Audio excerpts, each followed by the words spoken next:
With the latest chapter of Jujutsu Kaisen seemingly being the end of the fight between Sukuna versus Yuji and Yuta, alongside Rika assisting the two of them, we finally see Sukuna manage to use the world cutting slash once again to end the three of them, and it seemingly looks like this is the end of Jujutsu Kaisen's last hope.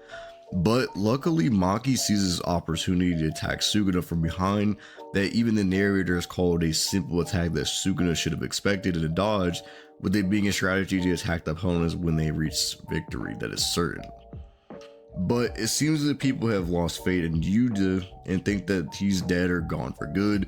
And today I wanted to talk about and speculate what I think Yuta's role will be next, or what he could do next in the series. But before I delve deeper into the video, if you would like to see more content like this or similar content, hit the subscribe and like button, as it helps and supports me greatly, and comment down below what you want to see from me next. And I know I've been slacking a bit on content, but I guarantee I will upload more consistently soon. With that out of the way, let's get into the video. So in the latest chapter, like I said, we see Yuta getting cut by the world cutting slash, as I mentioned before, and we see he basically makes direct contact with Sukuna's hand, and it appears his left hand and lower half of his body has been completely bisected. And even Rika herself has been diced into pieces and looks even worse than ever before. Now, I don't think I need to explain this, but I definitely don't think this is the end of Yuta yet, or at least he's not going to die anytime soon. Not only is this lacking for a character with such narrative significance like Yuta, who was literally the main character of Gege's original work and is implied to be a favorite of Akutami's, but Yuta still hasn't whipped out his trump card yet. His trump card being revealed in chapter 177, when Yuta was reaching his limits and, quote by Ishigori, finally bottoming out of his cursed energy. He then in response puts the ring on his finger, telling Rika to give him everything. And in response, Yuta is able to summon a completely manifested Rika, who is obviously much stronger than base Rika. But not only that, Yuta is able to get access to his nigh endless supply of cursed energy Rika stored away, and fully recover his lost cursed energy that was nearly gone. Which even Uro herself questions if this is Yuta's full power and potential on display. Now, I'm not going to go on record saying Yuta can fully heal his limbs or, regrow them. However, Yuta attempts, to fully manifest Rika and then proceeds to reattach his body. I can honestly see him coming back from this and getting a second win. Again, this is only speculation on my end, but keep in mind, Yuta's reverse curse technique is already quite special, being one of the few to heal others, which is something that not even Gojo himself can do and only can be matched by Sukuna and maybe Shoko.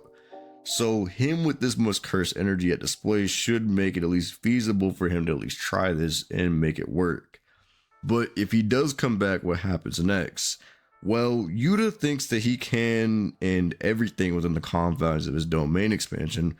So if Yuta does manage to pull through this, he could possibly just pop off another domain expansion, and this time with a much stronger Rika at his side and even Maki Zenny supporting him on top of that. Now, I would assume the 5-minute limit with Rika still stands, but even still, that should be a great asset, especially considering Sukuna is getting considerably weaker with each hit he takes, and even implies his uses of reverse curse technique is getting lower and lower over time. So just with Yuta utilizing the power alongside Rika, you can already kind of see what I mean by Yuta and Maki would seem a little overkill, and that's not including Yuji if he survived, but that's a video for another day. But to give a quick summary on how impressive Yuta was in his brief encounter with Sukuna, prior to Yuta showing up after manhandling Kashimo and Higuruma in the remnants of Jutsu High, he considers to be the main dish or the main course by Sukuna, which implies Yuta is superior to the others, or at least is more entertaining by Sukuna standards.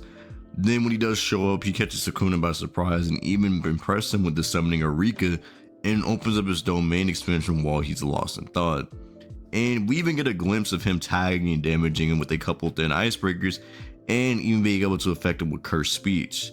Now, it is implied that for cursed speech to work, you have to be on a similar level, if not a close enough level, or else you'll experience drawbacks as shown with Inumaki, but so far none have been shown. Now, as I said though, this is because Sukuna is getting progressively weaker, and you'd even mention that Sukuna's reverse curse technique output and the usage of it and curse energy output were already nerfed because of his battle with Gojo.